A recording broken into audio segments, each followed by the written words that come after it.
I'm sure people would much rather watch this than listen to us talking about each other's height and gyms and girlfriends not liking us. Let's go ahead and jump on into the game. Spawning. Oh, who does not have +1 right now. In the top left-hand position of Lightshade. Representing Alpha X, it is our very own Blue Zerg player, RAGNAROK.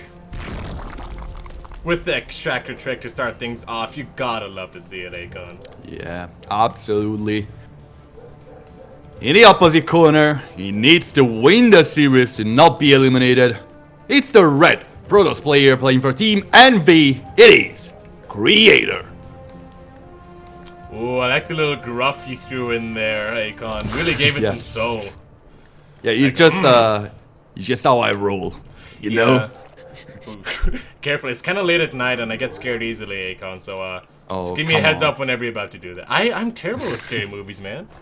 Are you? I am terrible with scary movies too.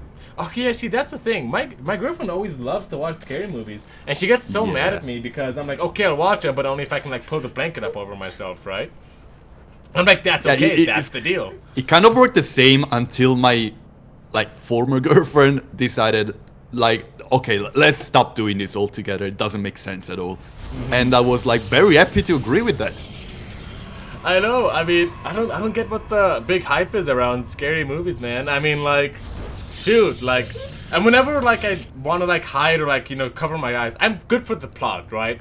Like I like watch it for the plot. I don't care about the scary crap. But the plot is actually trash in most. It's always trash. Maybe that's why I don't like them, because the plot's always so bad. Yeah, characters' decisions in those kind of movies are always terrible. Like, horrible. Why do you want to go in that cellar like that's all dark and gritty and full of blood? Yeah, they're like, I'm gonna get to the bottom of this. Something strange is happening.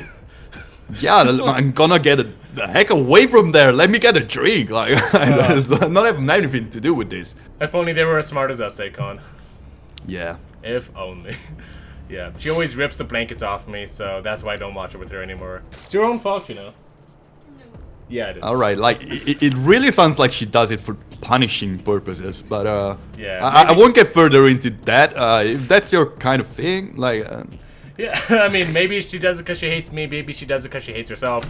I mean, I honestly don't know at this point. I'll just let it go.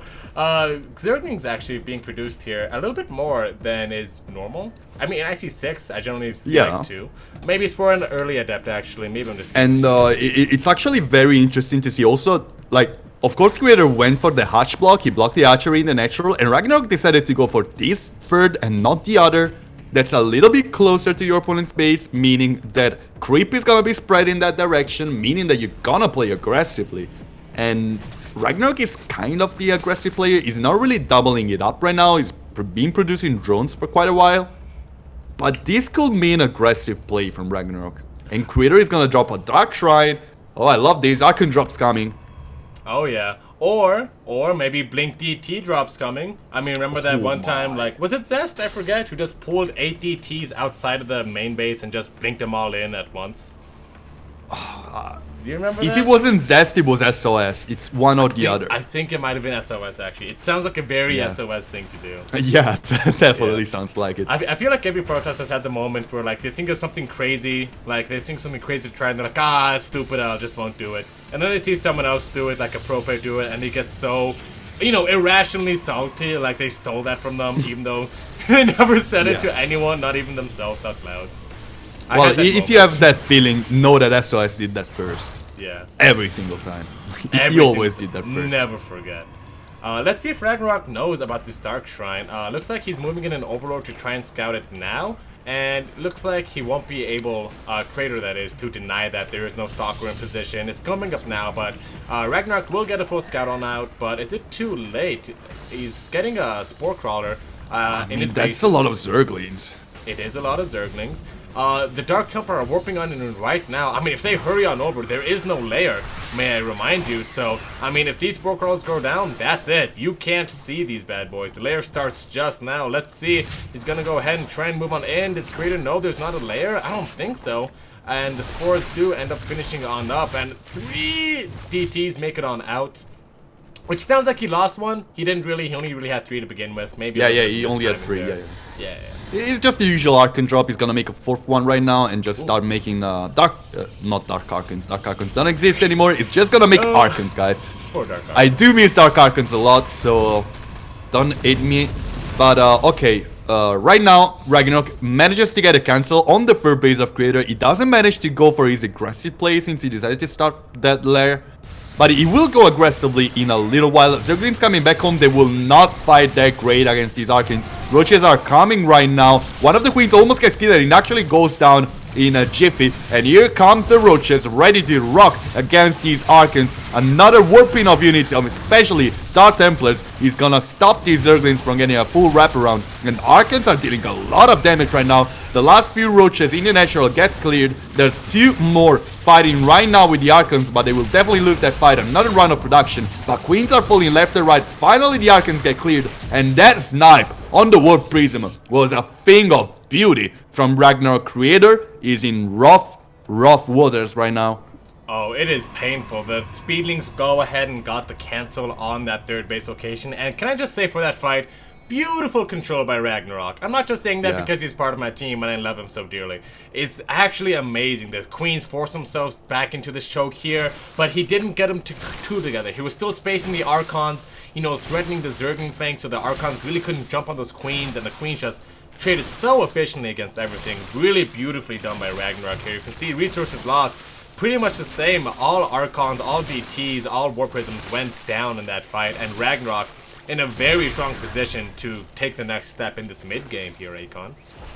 Yeah, there's a 4 factory coming from the Zer player, and right now he's been producing a lot of units. Losing 3 workers here to this Dark Templar won't matter too much. Queens are gonna be there for defensive purposes. There's an Evo Chamber coming. He has the follow-up in case this timing attack goes wrong, but this timing attack is a very powerful one, a very scary one, and I don't see Creator having much to defend against this. That's a lot of Ravagers already, and many more are coming. Defender's advantage can be a thing, but Ragnarok is setting up a strong timing, of course. Oh my god, there's just nothing here from Creator. He has 3, okay, 3 Immortals are not nothing, but if a Zerg can get on top of that, it's not gonna end well. They're kind of actually stuck in this natural base location. Creator almost scared to take them out, and this is a ginormous push. Look at that, Akon. He's gonna go ahead and get the biggest concave you've seen in your life. Photon overcharge, battery overcharge rather, does go down on the battery.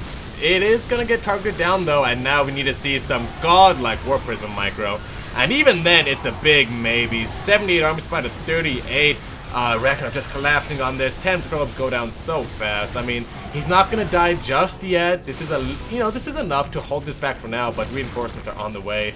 Akon, I am feeling nervous. Oh, these 3 Immortals did such a great job at keeping his opponent back. 6 kills on 2 of them and 8 kills on the other. That's mostly Roaches.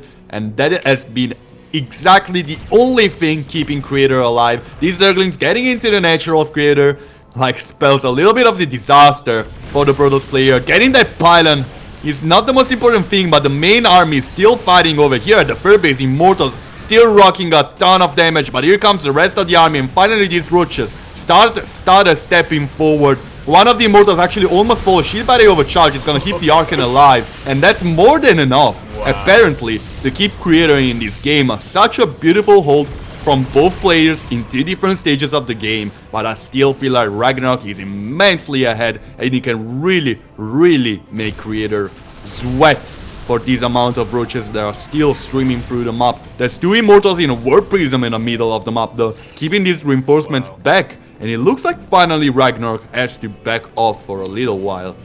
That had to be the most McDonald's defense I've ever seen in my life, Akon. You know why? Because I'm loving it. Did you see that control? Not a single mortal went down, I think. Yeah, all of them lived, and that was so impressive. He was down half the army supply, had a War Prism and a Dream, and he just made it work. And now, I mean, you can see, Ragnarok still definitely has the tempo lead. He has a good worker count. He has his upgrades up and running. No Forge yet. Is there a Forge? Yeah, still no Forge yet from Creator, so maybe he's gonna actually try and make some magic happen here. But yeah, just beautiful defense there from Creator, and we should be seeing maybe some counter aggression come by soon. 2 Overlords also donated to the Creator cause, and I mean, I still like Ragnarok's position, don't get me wrong, but I gotta be sweating at least a little bit, right?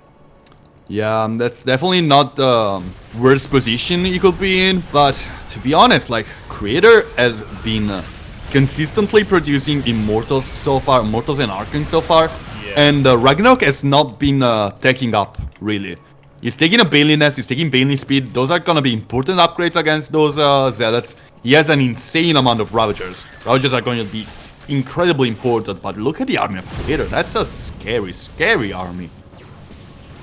Absolutely, and it looks like no baning for this fight or even unmorphing in, so these Zealots are gonna have a heyday, and it's just Roach Ravager from Ragnarok. Can he make this work? I'm really on the fence. All the banings get cancelled. The Ravagers trying to rain down their bios, but Creator's positioning so good. Look at the Immortals, 6 Immortals standing so strong. Their front line just evaporating from Ragnarok. Even armor supply is not what you want to see. And I think I have my new favorite player, Akon, as the Ravagers start to get whittled on down. The Roach backbone starting to get smothered. The drone count and the natural being destroyed as well. This isn't even Creator's whole army, and he's doing so much with it. I mean, Ragnarok finally getting on top of the Immortals here. The Archons are low. Maybe the little split over into the natural went on a little bit too long, but still incredible amounts of damage being done. Almost 20 drones going down, and a lot of Immortals dealing a lot of damage. Now, these Zealots are going to get cleaned up. I almost feel like if they were in the main fight, he would have had it, but I mean, you can't deny this damage, Akon. I can't believe this Roach Warren actually survived. 48 health on it. That's crazy. Both players on even worker count. Ragnarok has held. Once more, the skin of his teeth, but he held. And right now, this game is going crazy places, if you ask me. I'm just sweaty all the time now, I guess. Looks like Creator is gonna go ahead and try and still look for more damage. That's what a good Protoss player should always be doing. Always be active with that War Prism, you know. If it's just chilling at home, it's not doing anything, you know. Ragnarok has to stay honest here. Robotics Bay is going down for Creator, and we can finally even see that +1 starting. It has been a bloodbath on both sides, but maybe we may start seeing some normalization. Roach Ravager Baneling, definitely a composition that is viable. I've seen it, especially in early Legacy of the Void. It used to be very popular. Not so much nowadays. You see more like Hadroling Bane, you know, and a lot of Lurker plays actually coming back into the meta, surprisingly, but yeah, man, I feel like Ragnarok, I mean, his game plan from here is, you know, Roach Ravager, Baneling, not the most cost-efficient army, not the best scaling army, right? You gotta find damage, you gotta, you know, you gotta pile down those force fields, you gotta, you know, stay very active. So, take a couple of minutes, max out, get a nice, you know, Roach Ravager base, and then you just gotta start trading, you know. You gotta just start aggressively getting in there, because if the Archon count gets too high, if the Immortal count gets too high, if the Storms start landing on your army, then it's gonna be a terrible, terrible time. Yeah, it's really not looking great. Ragnarok has been doubling down with production once more, not really getting any drones. He's actually behind in workers right now, and he's just been producing army upon army upon army units. And now he's looking ready to strike, to be honest. Like, this is an army that can possibly end the game if the engagement is good enough. Creator really has a lot of defensive units standing. Like, look at these two bruised Immortals. One of them has 27 kills, the other has 26. That's crazy amount. The resource loss tab doesn't really speak in favor of Creator too much. But Ragnarok, as soon as he's gonna be maxed out, he's gonna strike. And that is going to be very, very difficult to hold for Creator. There's gonna be a couple Disruptors out as well, which can do some work alongside the force fields. But just the sheer brute force this army of Ragnarok can punch is just crazy. Yeah, here's a weird thing. Creator went for Disruptors. Not the most common okay, not the most common choice nowadays. Goodness. And I feel kind of sweaty, actually, because Disruptors, I mean, I feel like it's going to be good against the Roaches and Ravagers, sure, but what about the Banelings, right? I mean, he's going to go ahead and move on in. The Banelings, a big split coming out from Ragnarok, but the army is just so fragmented, and Ragnarok taking big hits from the Disruptors, actually. As you can imagine, Roaches don't split that amazingly, but a lot of workers going on down. The Banelings rolling on in and decimating the entire mineral line. Might actually even get that DT there, and Creator it just got his back snapped in half by Ragnarok. I thought he was gonna go Colossus, but Disruptors. I mean, let's see if it works out. I mean, he still is getting really good connections, and Ragnarok is forced to back off for now. But Akon, is getting 40 probes a bad thing? Yeah, it's kind of great for Ragnarok, and Yeah. the decision of Creator to fight away from the shield batteries, I can absolutely understand why he didn't decide to just let go of that base and fight next to the shield batteries. He decided to take that fight that was immensely in his disadvantage. Ragnarok, huge concave, and now he's gonna try to hold against this. That's a bunch of disruptors, there's also a bunch of stalkers. These units can still deal damage, but just look at the production tab. That's nothing from Creator. He doesn't have the economy to support anything aside these two stalkers. Ragnarok has been consistently producing Zerglings and Roaches, and it is showing. This is a huge army, disruptor shots being dodged left and right, and now the Stalker's diving on top of everything, but it's not enough. Creator tops out, and Ragnarok takes the first crazy game of this series. Ooh, a bloodbath to be sure. I mean, we saw very back and forth action there. Gotta appreciate that. We saw Ragnarok try and kill Creator. We saw Creator try and kill Ragnarok. Then we saw Ragnarok actually try and kill Creator. And then Creator try and kill him back, and then Ragnarok just kind of slapped it down, and then that was that. Here's the thing. I can understand going for Disruptors. I mean, I'm not the biggest fan of them in PvZ. I still think they have a lot of working out to do. And I think it's, you know, it's a little rough, you know? But it can be done. But I think the decision to move out there, you gotta understand Disruptors are not amazing offensively, right? As it is, just in general. Like, even in best case scenario, they're not amazing defensively. I mean, offensively, right? And especially if you step on a creep against a Zerg who's going Roach Ling Bane, which you know they have a lot of Lings, they have a lot of Banes. They can get a full surround. You just lost a bunch of your army, and then you just decide to go ahead and push across the map. I mean, it was a Hail Mary pass at best, and I don't know about that. I feel like he just should have stayed. I don't know, but at the same time, you lose 40 probes, so what do you do? What do you do, Akon? Yeah, there was absolutely no way out for Creator after that. He decided to go for the Hail Mary you were talking about that. Yeah. That wasn't just enough. And as you were saying, just getting surrounded by Zerglings and then the Ravagers just piling down on top of everything. It's too much. Blinking forward, trying to save his Stalkers. Creator did the best he could do, but it wasn't enough. Just was not enough, unfortunately.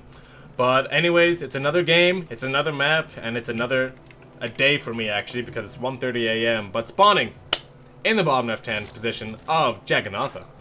He is representing our very own Team Alpha X. Give it up for the one, the only, the Ragnarok.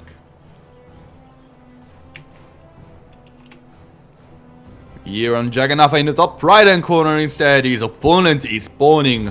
Playing for Team Envy. Prepare yourself because this is Creator. Gotta give the tasteless feel. You gotta give the tasteless feel. I mean, at some point, I feel like we're gonna devolve to the point where it was just like, you know, you play bear sounds, give your best bear impression to the microphone, you know, and hope for the best. And I personally welcome Okay, that I can game. do that.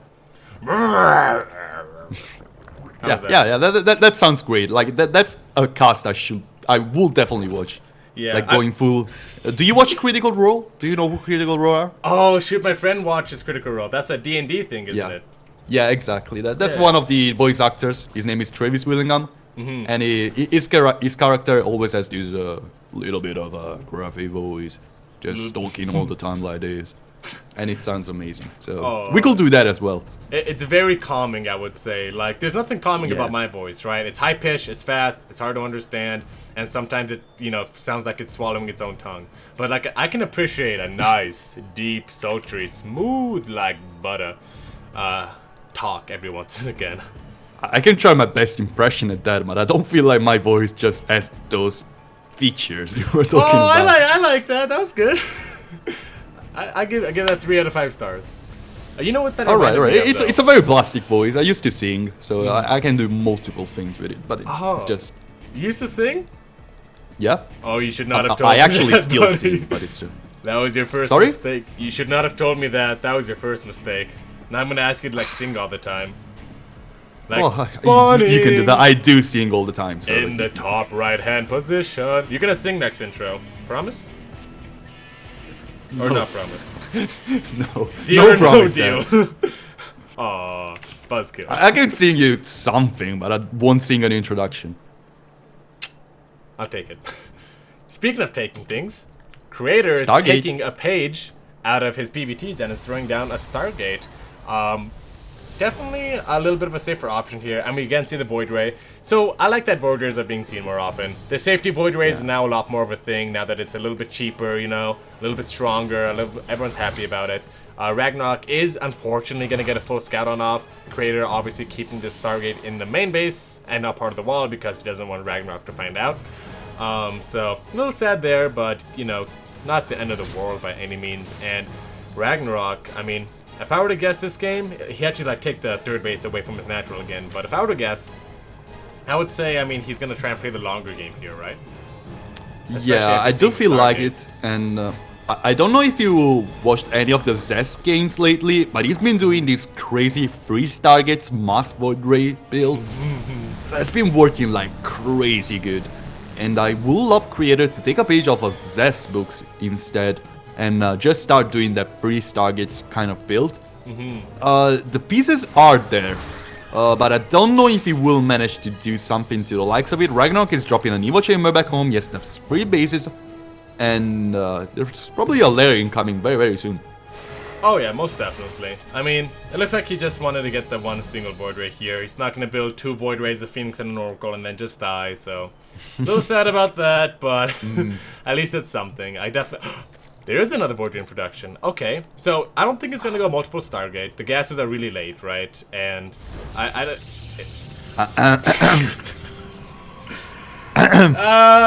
Called it! You take it. You take it from here, Akon. What are we seeing here? What's this? What's this? Oh, we're definitely seeing some kind of mass Void Ray style. Just to get a very, very easy transition into carriers in the late game. It just gets that strong army very, very quick.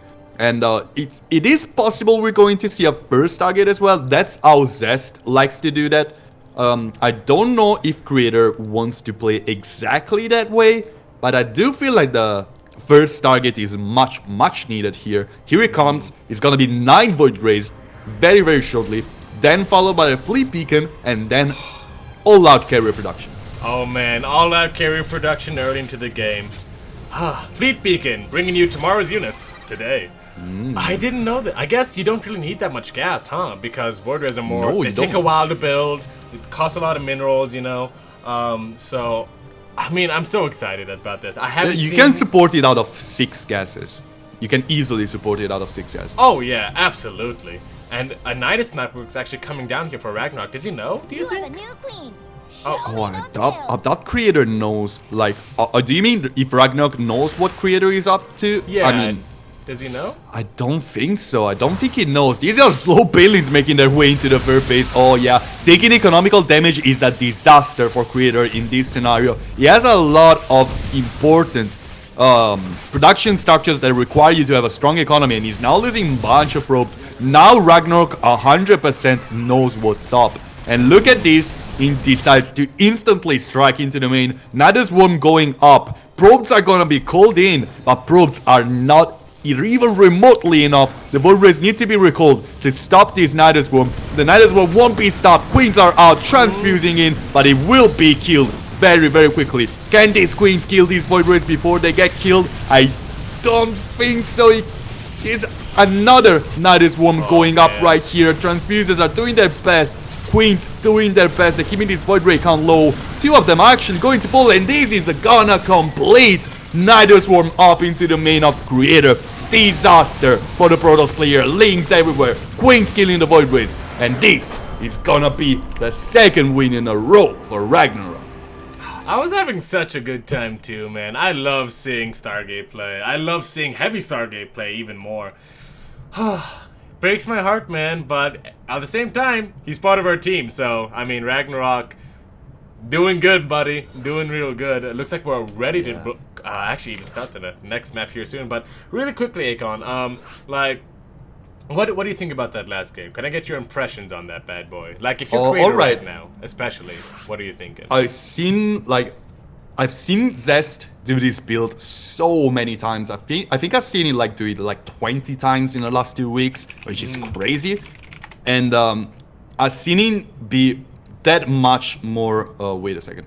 That much more clean doing that, dropping those 2 targets way earlier, starting off that Void Ray production way earlier. And I've also seen him try to take an early charge to stop this kind of aggression. And I have to be honest, I wasn't expecting Ragnarok to go for such an aggressive play on such a big map. But he played his cards very correctly. Like, seeing his opponent was going for Void Rays and Stargate, and then deciding to go all out with his Nidus, Link, Bane, Queen attack.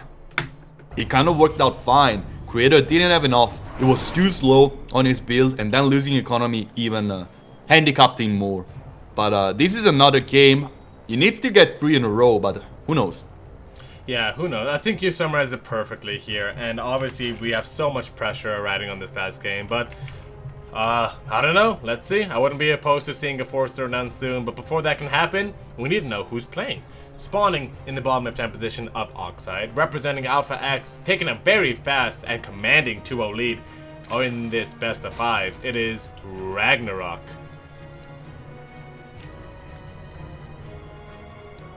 Here in the top right instead, playing for Team NV.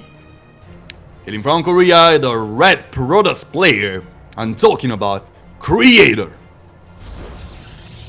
Can you take 3 in a row? Tic-tac-toe? Here we go. I mean, if now was ever a time for that anime icon there on his Nexus to give him energy, now would be the time. I mean, I kind of want to see him go for what kind the of same energy build. is that? You know, just normal, wholesome PG-13 energy. Nothing to see here, Akon. Alright. Looks good, looks good. It looks good. Seems legit. Am I a bad person for wanting him to do the same build? Like the exact same build? Like, not change a single No, thing? you're not. I've seen Zest do this on Oxide and actually go very close to winning the game against Rogue. Then he next successfully managed to lose. Successfully lost. Nice. Yeah, he successfully lost. Like, there is success in loss. Oh yeah, absolutely. And there's failure in winning. Yeah, exactly. Yeah. But I really doubt we will see that build again. Like, Oxide just doesn't really lends itself to those kind of Stargate super macro builds. Not because it's not a defensive map. It can be a defensive map due to the ramps.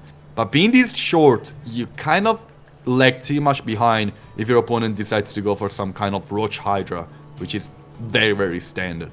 Oh yeah, and Ragnarok is a very aggressive Zerg player as it is, you know. Ooh, so, target. Oh.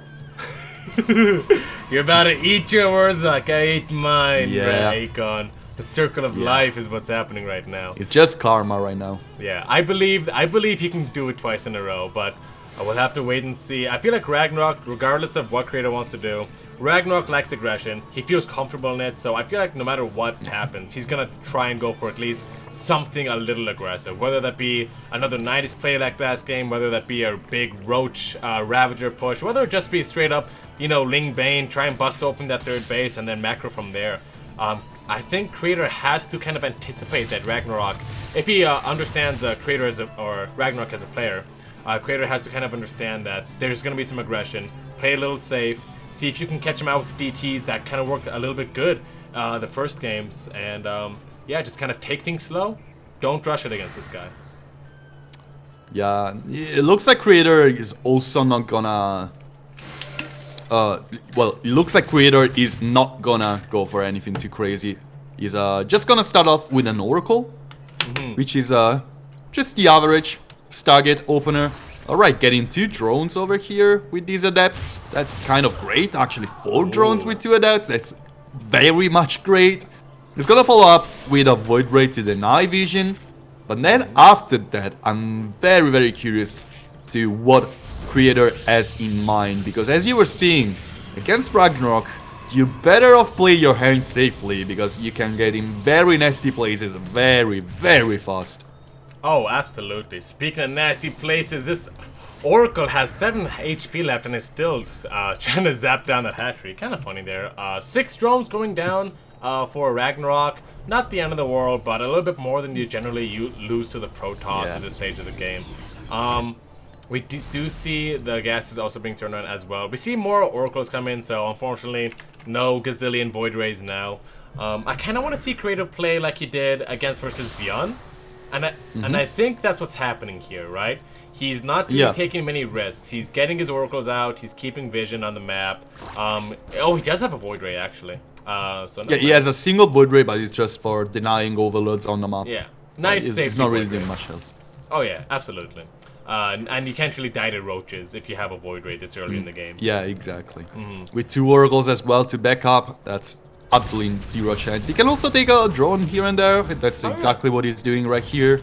Maybe get a little bit of scouting information, force queens in bad spots. Oh, these oracles are actually diving into the third on top of a queen. I doubt that will work. One of the oracle actually dies. That's not the greatest control I've ever seen out of Creator this game.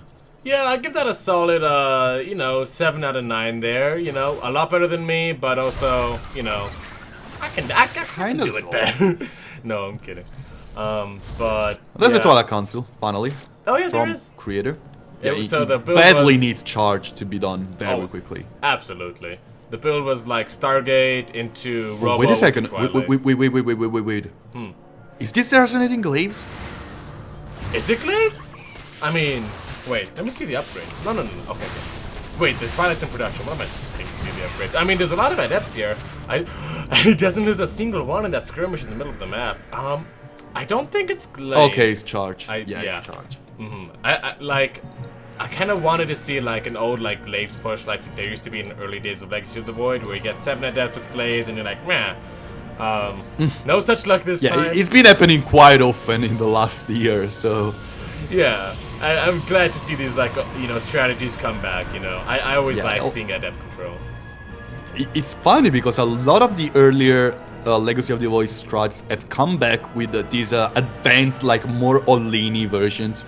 The Phoenix Colossi, the Resonating Glaives, these Hold Style, Roach Ravager Lean Bane, and all these kind of like very, very aggressive Olini build that weren't really evolved in the past, were really kept to just timing attacks. Right now they became these crazy good all-ins.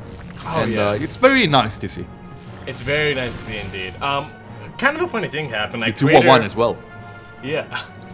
Oh yeah, the 2-1-1, man. I always love it when the 2-1-1 comes out. A bazillion Marines every day.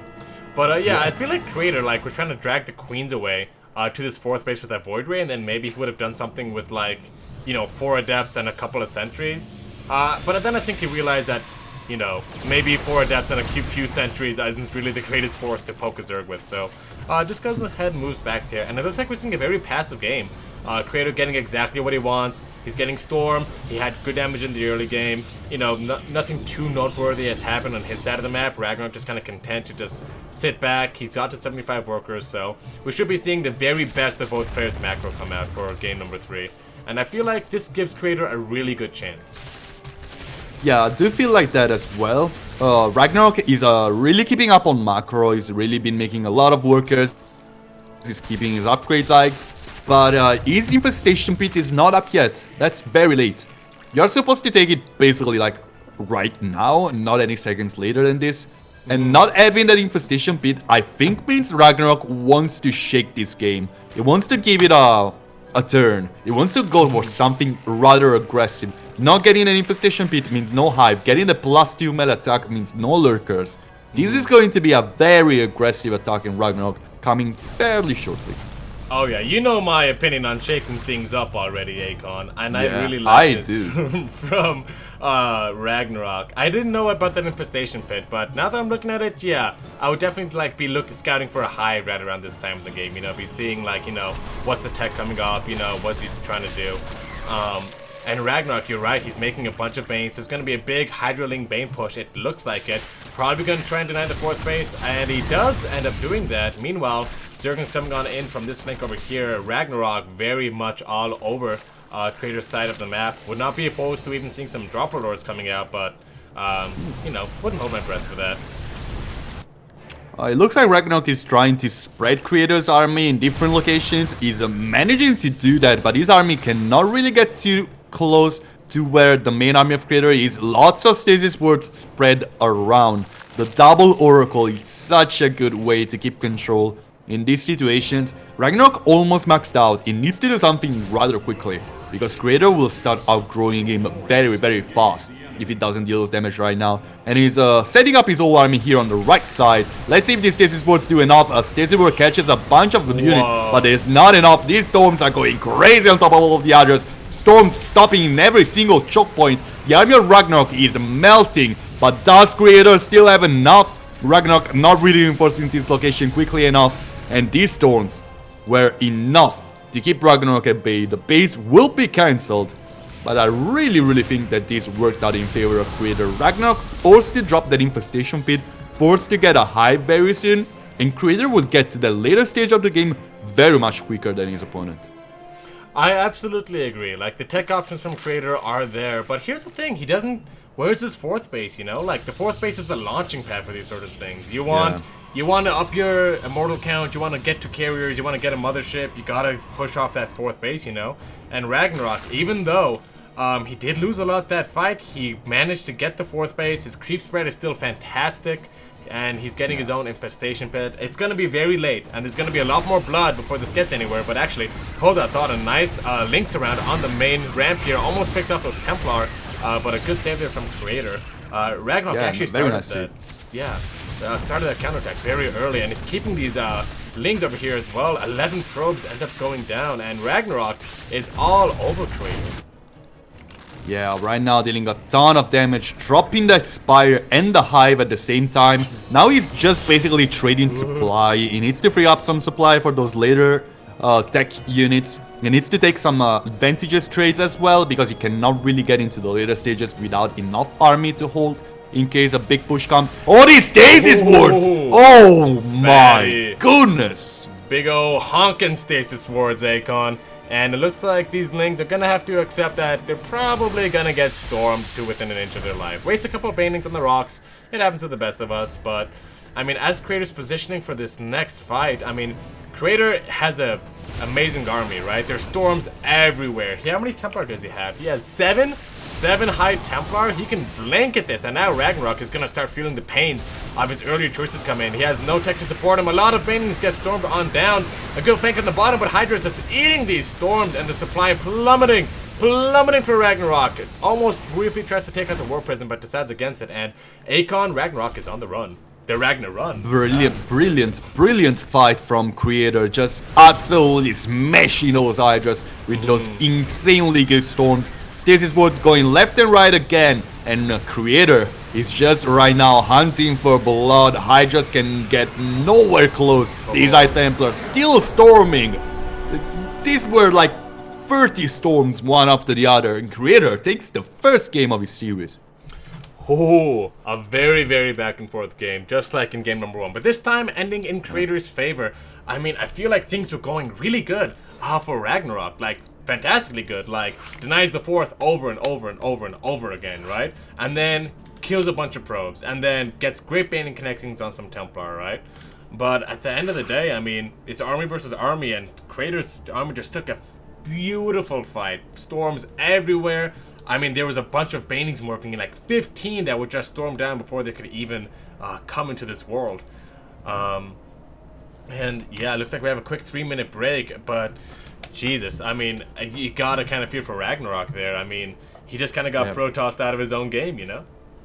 Yeah, it still feels like there were a little bit too many wrong decisions from Ragnarok in that game. It just took some not great trades here and there. Yeah. And then it just his delay of tech in a scenario in which I don't think he could have dealt that much damage. Like, I see the point, the reason behind delaying tech if you want to get a very early attack, but I feel like waiting for his army to be maxed out was just a tad too much. He just didn't have like that amount of time. He needed to attack way earlier, and then delaying the tech just led to the storms destroying everything, just like you said. Exactly. I mean, I feel like you don't need to be maxed out on Hydraling Bane before you can move out, right?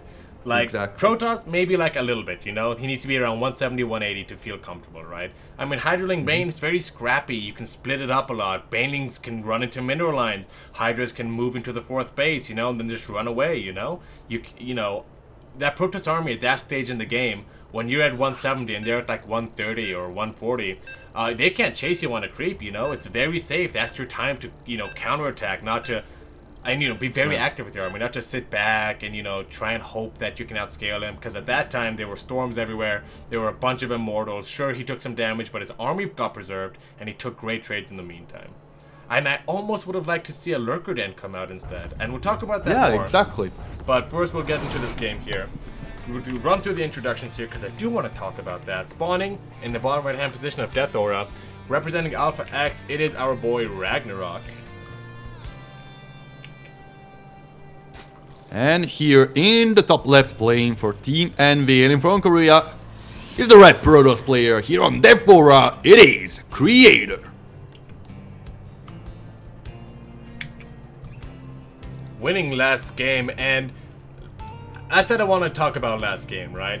So, Yeah. think about what Ragnarok did there. I mean, I feel like he knew he was behind on tech. Like you said, the infestation pit was late. You know, things were late. Things were not on time. He didn't really take amazing trades in the meantime. He's kind of on the back foot. So, you're thinking, you got this infestation pit, what do you want to do, right?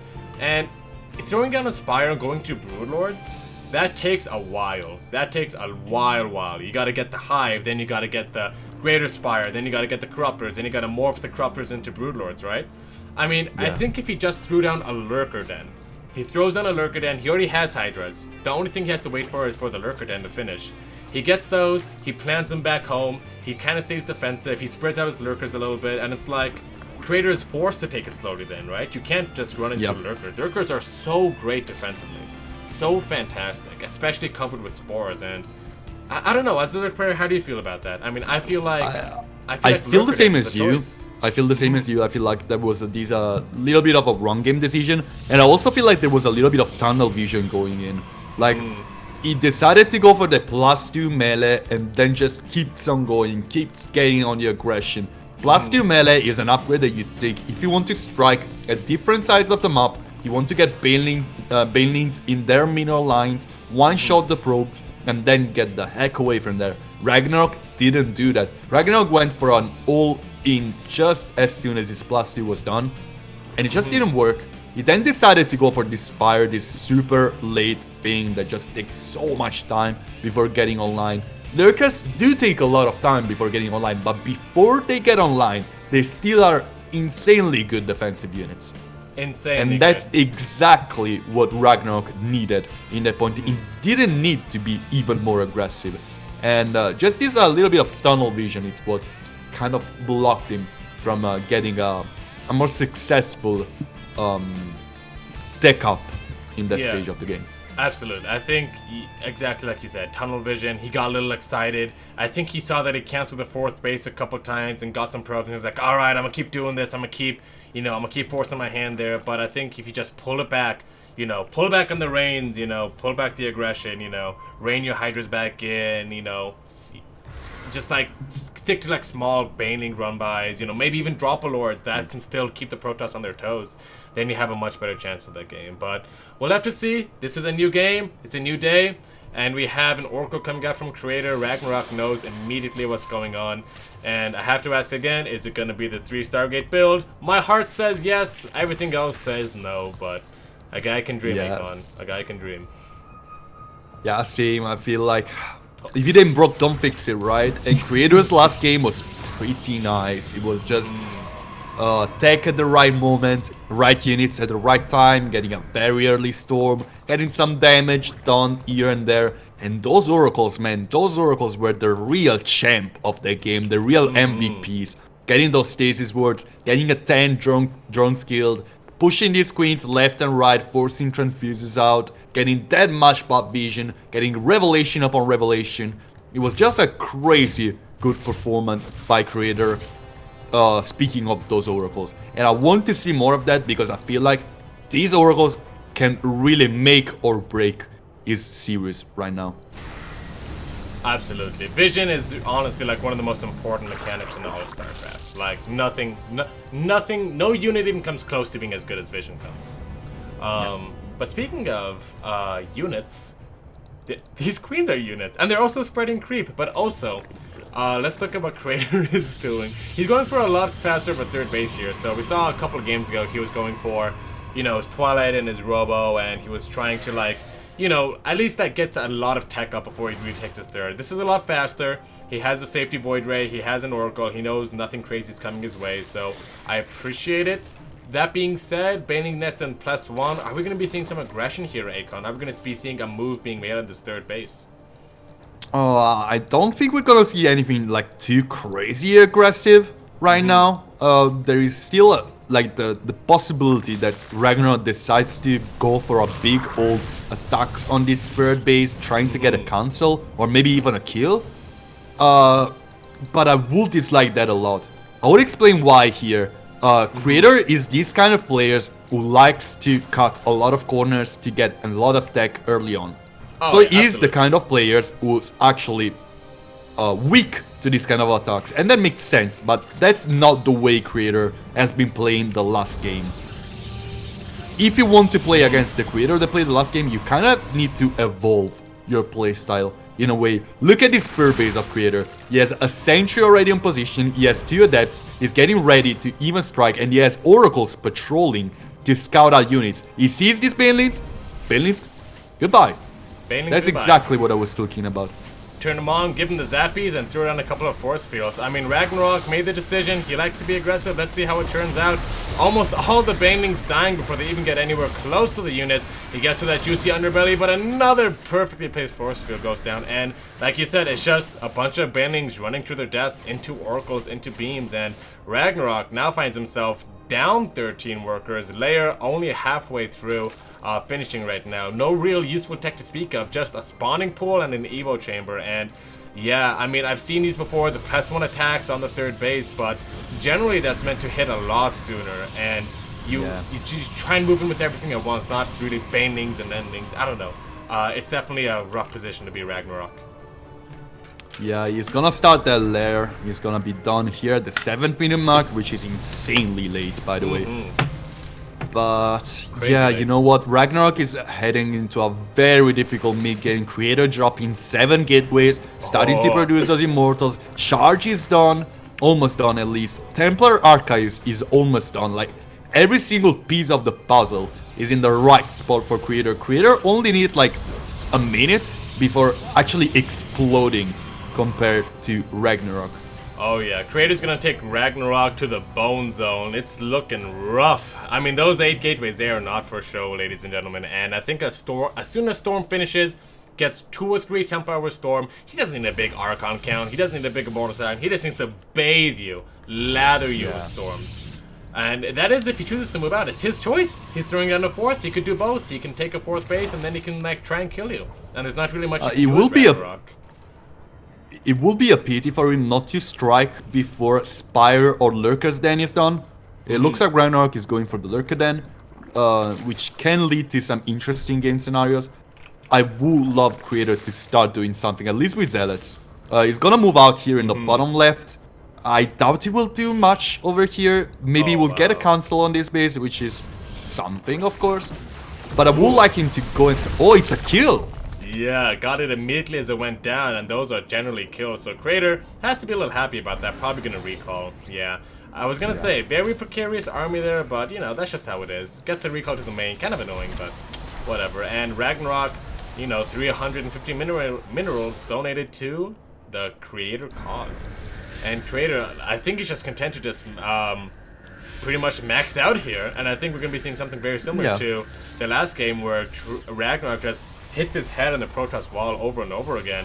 That being said, the Spire does change things up a little bit, right? Ragnarok is being still very active out on the map. He has Hydras, he has Banes, but I'm pretty sure a bunch of Mutas are gonna get queued up as soon as the Spire finishes. And yes, there we go, 10 on the way. And I mean, this is like a huge gambit from Ragnarok. If these Mutas go in, kill, you know, 4 or 5 probes, and then like nothing happens, I mean, it might as well be game over, right? Because the fleet beacon's just gonna shut him down. You can't just you don't have the economy to back it up yet, right? But I feel like there's this really small window that where these 12 meters can come in, they can wreak havoc, and they can buy Creator some time. And I think that's all he needs right now. He needs time. Especially killing these oracles will be so important. Get map control, map vision, being able to move out freely on the map, and maybe get some nice little skirmishes here and there. It looks like Creator is absolutely on top of everything though, dropping 2 more Stargates and a fleet beacon. He's gonna double it down on Phoenix production. He's melt blood in the air. I don't know if he saw the Spire. There's an observer on the other side of the map. Yeah, that is rough stuff. And looks like he's getting some deep powers, you know, but Phoenixes are gonna pop on out, and this is just disaster, worst case scenario. You know how I said Vision was good? Vision is real good, Akon. Oh, actually, he didn't see the Spire. He made a blind call. No, there was an observer like right here, like on the bottom right hand side of the map, and the Mutas flew past it, and as soon as he saw that, he started the Phoenix production. All right. And that's look how many Mutas he made. Look how much gas that is. Look how much. Yeah. And look what he's getting. He's getting the oracles. Okay, they did their job. You know, good. Not part of the main army. It's nice, but you know. Like, it's not huge damage. Creator's not crying about that. No, it's not. It is not huge damage, especially with carriers coming shortly. You kind of don't need map control once carriers are out. Carriers are map control by themselves. And, okay, this force field is gonna... Sorry, not force field. This Guardian Shield is gonna help not lose any key units in that bunch. But now Phoenix's count is rising up. And, man, that looks scary. Oh, what are these mutas doing? Oh, terrible. Meanwhile, in the top right, that's a lot of pain leads. They will not get very good connections. One of the High Templars gets, well, 2 of the High Templars get saved by turning into Archons. And Creator has been losing a lot of his own army supply, been losing a Nexus, been losing a bunch of workers. And now the Mutalics are actually diving into the main. Phoenixes are there, waiting eager for this moment. And now look at this go. That's a bloodbath. Mutas melting to the shots of these Phoenixes, destroying every single one of them. Only 2 left standing, and I don't know if that will last for much longer. I mean, I know they say the soup never lies, Akon, but Akon, the soup lies. 170 to 200. I mean, RAGNAROK is in desperation mode right now. He lost so much of his army taking out that 3rd base. I don't know if you saw it, but there was a huge storm on a bunch of banelings to start off that move on toward there. He lost pretty much his whole army and had to remax on lings. There's a greater Spire coming, but do you really think you can like contest the carriers in the air? There's going to be 6 by the time you even think of getting Broodlords, you know? I mean... You know what's a great army composition though? 55 banelings and nothing else. I feel like that is at least partially correct. A big storm, however, might disagree with you. But yeah, I mean, he's not getting the connections he's looking for. Yeah, it's such a defended position. And Creator, I mean, he's not even taking in his carriers for this fight. He knows that there's not much Ragnarok can do. 1 or 2 storms, there's a couple of choke points that this army can realistically fight through. And I think as soon as Creator gets 6 carriers, he doesn't have a +1 air upgrades or anything. I think that's probably a mistake. But I don't know. I feel like this is almost the beginning of the end here for Ragnarok. I mean, 3 Corruptors is his anti-air right now. I mean, 3 Corruptors and 6 Queen. Oh, and the 15 Hydras. Okay, but they don't really count, you know. Yeah, there's no Spore Crawlers to be counted, really. That's not enough to be really dealing with the carriers once they start doing their thing.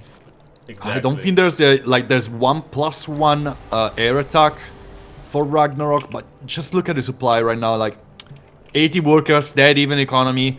The army supply is in favor of Creator, is getting those upgrades for air units, is getting more carriers. And Ragnarok is absolutely locked in his own side of the map. He cannot strike in any successful way. He's gonna make 8 Broodlords.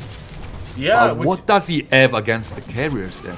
Pretty much nothing. I mean, I feel like at this point, maybe the only way you can even hope to try and stop Creator if he wants to kill you is maybe get some, you know, lucky you get some infestors, get some, you know, mind control going on, little shenaniganry there, but I don't think that's gonna happen. I would love Ragnarok to trade supply to kill the High Templars at least. Oh yeah, that would be great. The Templar have to go.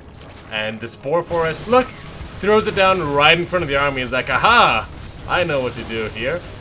He's bringing out every single queen, all the hydras. He knows that if this army gets the advance too far in a creep, it's going to be pretty much the end of him if it gets on top of the production. The Broodlord is actually doing some really good spacing there, Raycon. Did not expect that. Yeah. It's been really great for Ragnarok to actually buy enough time to do this, but he's still not in a great spot. He's losing creep right now. That's this bunch of Banelings, Zerglings, and Hydras that are just dead weight, and he cannot trade them in a significant way. He just has to give them to his opponent, and that's never good, to be honest. Like, right now the Broodlords are incoming. These Hydras will get one of the Archons, but yeah, look at the Storms. Just look at these Banelings disappear from the map. And finally, that's a trade-in right now. Zergling's getting a whole position in the left side of the map. Wait, maybe too much of a whole position. Yeah. Okay, they finally start attacking again. Statue position. But yet, like, they're trading, but the main army is still such a giant threat. Yeah, I mean, look at how many carriers that is. I mean, there's almost one carrier for every corruptor that's out right now. Never a pretty sight. I mean, I feel like Creator's being a lot more careful than he needs to be, but I think he's just trying to defend against these Lings back at home. He's just too distracted to really make a big move. But speaking of big moves, here we go. The Corruptors can't really fight these carriers as they move on forward, taking out a Broodlord or two. And all the ground anti-air from Ragnarok just evaporates. Those +1 fire attacks not going to do amazing things for him. Maybe he gets one carrier. He gets a second one. The Corruptor Mech is actually good, and a recall forced out here. And Ragnarok holds the attack, but he does lose a decent amount of the ground, and he's going to lose his space as well. Yeah, these Zealots causing a disaster in the base of Ragnarok. There's no ground army to be counted off. It's just Hydras. Hydras are very, very bad against Zealots. They're gonna do their best to keep trading with them, but these Zealots destroying the economy of Ragnarok, cutting it in half. These Zerglings from Ragnarok actually dealt some damage. It was pretty significant, but Creator is still up on top of his game. He's a little bit behind in supply right now. But, like, these Broodlords are just... Wait a second, that's not too bad actually. It's just 5 carriers. Shield Body Overcharge gets used. These Corruptors trying to do their best. That's a huge storm. Another huge storm. These Corruptors are so low in health. But there's no more storms. Corruptors win the battle from Ragnarok. But can they win the war? I don't know about that. I'm still not too sure. Corruptors are very low on health. These Broodlords uncontested, killing this base alongside the Hydras. This has been looking like a crazy comeback from Ragnarok.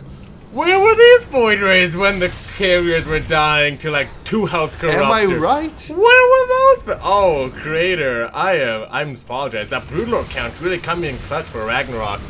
Is this an overextension though? There is a gazillion Void Rays out, and he just now figures it out. I mean, the Hydras now get to really show where they shine though, and the Mothership is actually going to get targeted down.